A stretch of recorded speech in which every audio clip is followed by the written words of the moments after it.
Hello, I'm Marcus Anderson, and this is the presentation of my paper entitled Mental Health Disparities in Native Alaska. So, mental wellness, it includes emotional, psychological, and social stability. This enables the person to cope, function gainfully, maintain healthy relationships, and contribute to society in an effective manner. It is a right that everyone deserves. Mental health is health. Yet inequality rears its ugly head even in the realm of mental fitness. Uh, Research finds that there is a mental health disparity among Alaskan natives when compared to other ethnic groups in the United States. Disparity, for our purposes, will be defined as a difference in the availability of behavioral health care due to such factors as culture, economics, or geography. Healthcare providers and policymakers should consider these factors that lead to inequity and implement measures to offset these disparities. So, an overview of mental health: 4.2% of adults in Alaska, out of 736,732 people, have a mental illness. This is from a study from the Substance Abuse and Mental Health Services Administration, or SAMHSA, from 2015. It can be found on samhsa.gov. Mental health disorders include major depressive disorder, schizophrenia, and bipolar disorder. Conditions often require, like these, they often require psychotherapy or psychotropic medications. Co-occurring disorders also exist that include substance abuse, such as alcoholism and abuse of other illicit drugs. So, taking a holistic approach, sleep disruption from stress or anxiety is correlated with poor physical health and can also impair the immune system. The municipality of Anchorage described this in a study from as recent as 2020. Depression can put one at more risk for diabetes and other uh, health conditions. Primary care providers are on the front lines to recognize behavioral health conditions, yet the treatment of these mental health conditions might fall outside the scope of these primary care providers, and they might need more professional uh, care in the area of mental health. So, barriers to treatment: lack of access to specialized care, inpatient or outpatient rehab therapy and counseling. There may not be access to these type of facilities. Financial limitations, transportation and travel, difficulties due to being geographically isolated, or other barriers to treatment. Also, the absence of culturally competent care. The care that might be receiving for these conditions might not consider the culture of the indigenous peoples, which is very important. Lack of providers in the area is another barrier, and also the lack of funding for healthcare programs provides another barrier to treatment. So, some statistics: the lifetime prevalence of psychiatric disorders among in Indians and Alaska Natives is 36 to 50%. This is from a study by Walters and Simone in 2009, and that's with compared to 72% of the general population. So uh, that's 72% higher than the general population. Psychiatric disorders include major depression, generalized anxiety disorder, bipolar disorder, obsessive compulsive disorder, and post-traumatic stress disorder, or PTSD, are also conditions that are seen. Suicide rates among indigenous groups might also be underreported and underrepresented in a lot of statistics. Uh, One can also note the Wind River Reservation suicides, in which 9 young men completed suicide and another 88 verifiable suicide attempts were recorded. This can be noted in a study by Gaughan and Trimble in 2012. Native youth are at increased risk for suicide. Native youth also are more likely to abuse alcohol and illicit drugs, and to have comorbid alcohol use and psychiatric disorders. This can be seen from a study by Goodkind and others in 2010.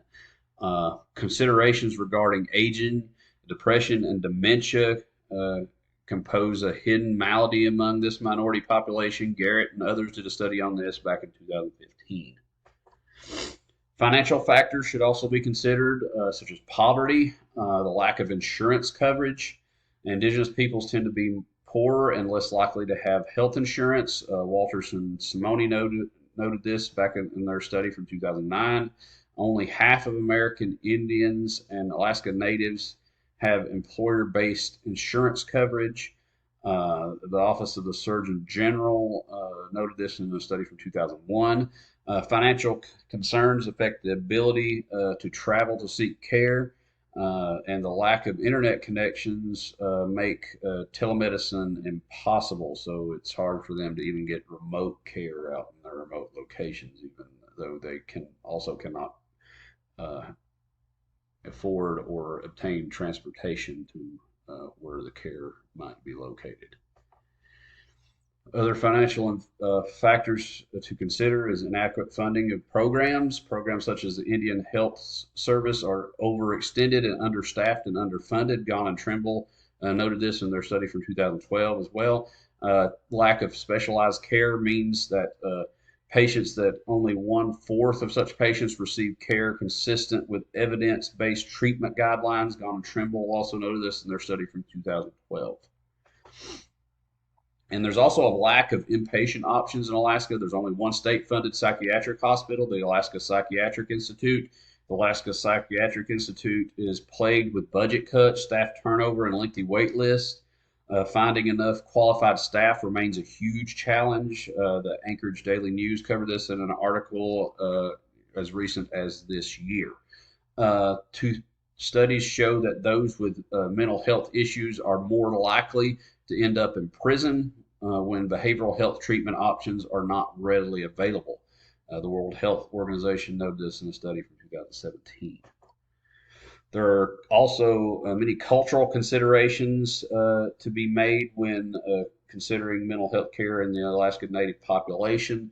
There's a stigma attached to mental illness, and often deters people from seeking help. Grand Voice noted this in a study from 2005.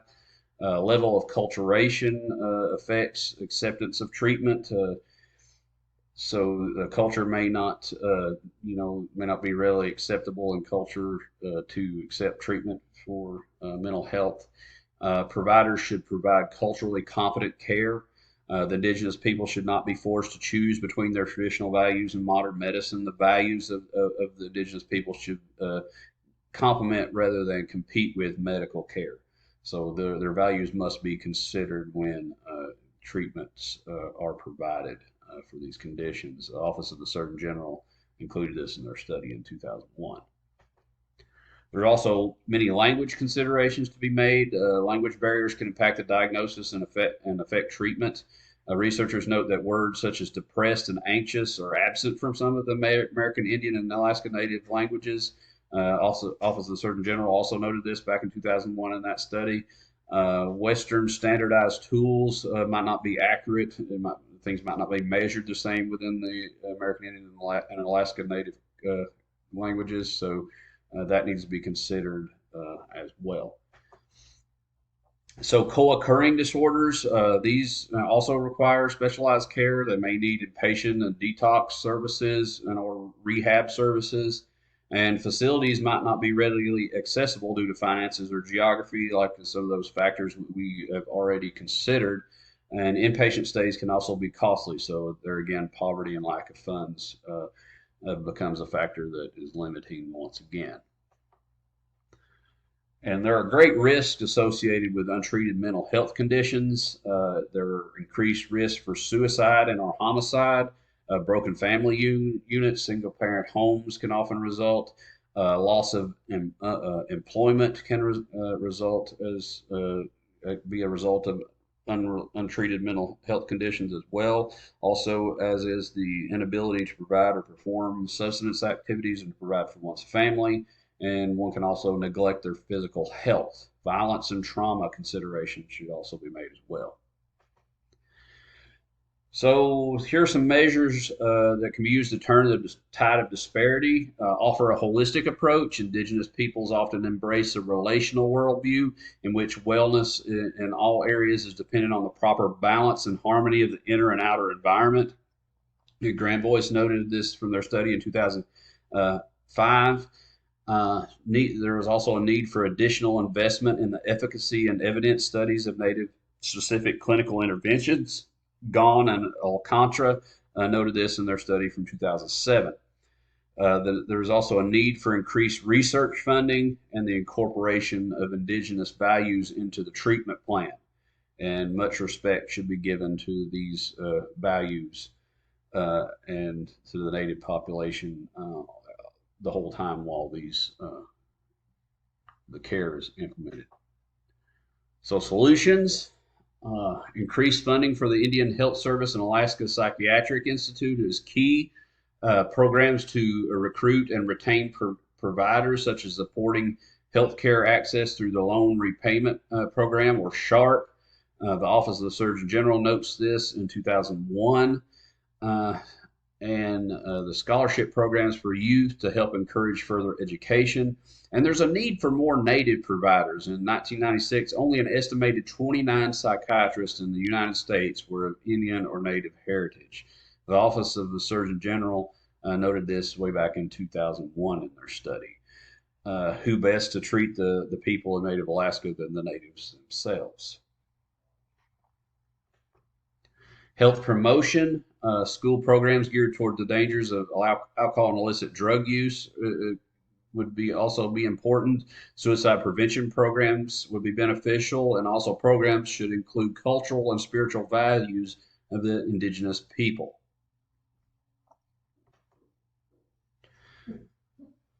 Hope for the future.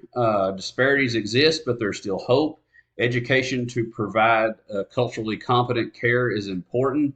Holistic framework for this care is vital. Increased funding is needed for the treatment programs, and additional research is also needed to reduce the stigma and improve diagnosis and treatment of indigenous peoples. Inclusion of these traditional values is also important to build, a relationship and to bridge the gap of inequity that these groups suffer from. Mental wellness is a goal that should be considered for all.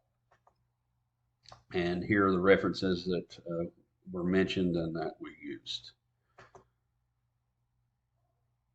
So I hope this has been informative, and thanks everyone for listening.